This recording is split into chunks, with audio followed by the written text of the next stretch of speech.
Bon ok, story time. L'autre jour j'ai voulu changer de setup de GoPro, donc changer tout ce qui a trait à la capture d'image, à mon procédé. Donc ça fait des années que j'utilise le système suivant. Ça, c'est un casque de moto et puis on voit presque ma tête dedans. Et puis moi, on le sait, hein, je filme depuis le côté gauche avec cette GoPro précisément. C'est une GoPro Hero 4. Alors ça peut paraître un petit peu daté, hein, mais ça peut filmer jusqu'en 4K il me semble, hein, celle-ci, hein, ou au moins 2,7K. L'avantage, et c'est vraiment énorme, c'est qu'on peut brancher directement le micro avec un adaptateur USB comme ça, jack, et le micro au bout.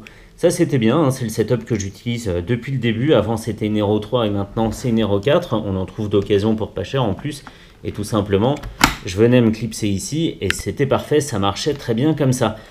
Je me retrouvais avec un point de vue assez bien positionné. Moi je voulais surtout que ça soit à hauteur des yeux pour savoir quand je regarde quelque chose moi directement, je sais que c'est bien dans le champ de la caméra et je m'y étais très bien habitué, c'était parfait. L'avantage aussi, même si beaucoup de personnes ne le comprennent pas, c'est qu'avec ce point fixe du casque sur le côté droit du champ de vision, ça file moins le mal de mer quand je bouge la tête, malgré ce que les gens en disent, hein. Et je trouve que ça marche plutôt pas mal. Ça, c'était le setup actuel et j'en étais très content. Et je sais pas quelle mouche m'a piqué l'autre jour, mais j'ai voulu tout changer. Alors ça fait plusieurs années hein, que j'ai des GoPro plus récentes que celle-ci. J'ai eu la 5, j'ai eu la 8, la 10, non pas la 10, la 11 et puis bientôt la 12. Donc je me suis dit on va faire quelque chose. On va prendre l'Aero 11, mais je savais depuis longtemps que pour utiliser une GoPro Hero supérieure au modèle 4, donc 5 et jusqu'à 12, il faut lui adjoindre un convertisseur analogique numérique. Ici, c'est ce petit boîtier là qui coûte 55 euros. J'ai toujours trouvé ça super cher et je m'étais résolu à faire autrement et ça m'allait très bien encore une fois, hein.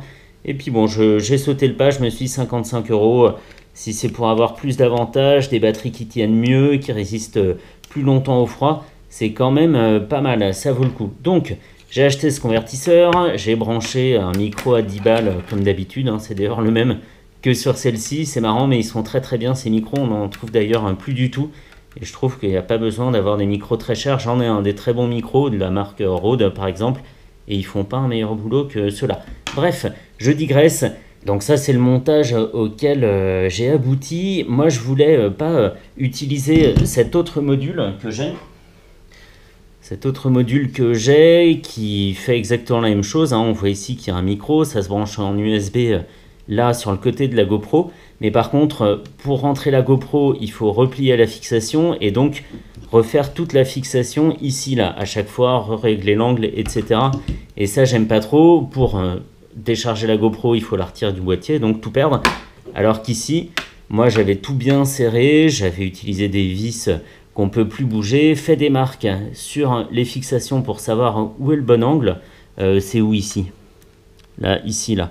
Il y a un trait de scie pour savoir quand tous les repères sont alignés. Il y a la même chose derrière, même si on ne le voit pas. Donc ça, j'aime bien quand le setup ne bouge plus et on sait quel point de vue on a.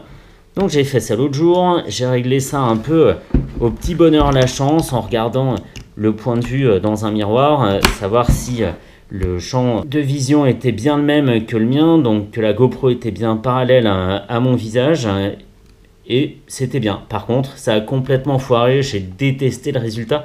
Ça sera visible dans la vidéo de jeudi, hein, l'essai du Vestrom 800 SE a été filmé comme ça. Étonnamment, j'avais bien réussi à filmer la R1250R, mais c'est un autre système plus léger. Il n'y avait pas tout le boîtier et j'avais fait la synchro du son entre cette GoPro qui était dans ma poche avec son micro, donc juste pour la captation sonore, et cette GoPro là qui assurait seulement les images.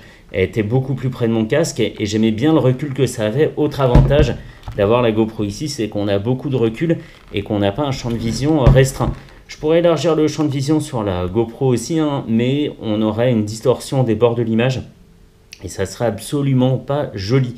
Donc on reste avec un champ de vision large, sans zoom, sans stabilisation, et le résultat est pas bon du tout. Et puis moi ce que je voulais aussi évidemment c'est pouvoir baisser ma visière. Donc là c'est vrai que c'est un petit peu loin, ça devrait être plus comme ça, avec vraiment l'objectif pile dans l'axe du regard, hein, pile au milieu du casque. Donc ça c'était bien, mais ça n'a pas eu l'effet escompté. Donc l'essai de la 800 SE il est filmé, on ne va pas y revenir.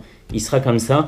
Par contre, dans le futur, je vais trouver un autre système. Alors, je peux plus coller la GoPro comme elle était collée avant à cause du petit coude de la prise USB-C. Donc, peut-être la fixer à l'envers comme ça, puisque la GoPro filme dans tous les sens. Toi, tu rentres un petit peu, s'il te plaît. Voilà. Je sais pas. Entre la peste et le choléra, c'est vrai que c'est difficile de choisir. Mais je vais trouver un moyen d'avoir un point de vue qui me satisfait plus. Et pourquoi pas le plus proche possible de l'ancien avec cette petite fixation. On comprend vite le problème. Il y a beaucoup plus d'encombrement sur le côté. Et je vais pas me mettre à filmer du côté droit comme ça. J'aime pas. Je trouve que c'est moins intéressant que le côté gauche. Bref, donc voilà. On est prévenu, je cherche une solution pour utiliser ce matériel qui me plaît bien, parce que une fois que c'est tout en place, on a juste à sortir la GoPro par derrière, on l'enlève, on la remet. Quand on a trouvé le bon réglage, on sait que ça ne bougera plus. Je ferai quand même des petites marques ici pour être sûr de pouvoir retrouver le bon réglage si ça bouge un jour, si je me prends un coup ou quoi. Mais en tout cas, je suis content de tout le système avec l'emplacement pour l'adaptateur. Mais c'est encore en cours d'élaboration. Je pense que pour 2024, j'aurai trouvé le bon angle, le bon recul et finalement le bon réglage. Donc voilà, en cours d'élaboration après plus de, je sais pas, 6 ou 7 ans à filmer sur le côté comme ça, je me suis décidé à changer. C'est vrai que le setup est un petit peu plus lourd. C'est à peu près tout. Ouais, c'est tout. C'était une petite vidéo bonus pour expliquer notamment pourquoi la vidéo de jeudi est filmée un petit peu bizarrement, un peu de travers. Des fois, j'ai eu vraiment beaucoup de mal à m'y faire. Rien n'était naturel, c'était catastrophique. Mais ce n'était pas la vidéo la plus importante, vu que la 800 SE n'est qu'une déclinaison de la 800 DE. C'est tout, on en reste là. Jeudi 8h30 pour cette présentation ratée. Le contenu reste ce qu'il est. Si c'est pas de la télé, c'est de la radio. On fera moins attention à l'image. Mais voilà, au moins j'aurais essayé dans des conditions réelles et je sais ce qu'il faut améliorer. C'est pas les fixations qui me manquent pour réussir à trouver un réglage qui convient. Go!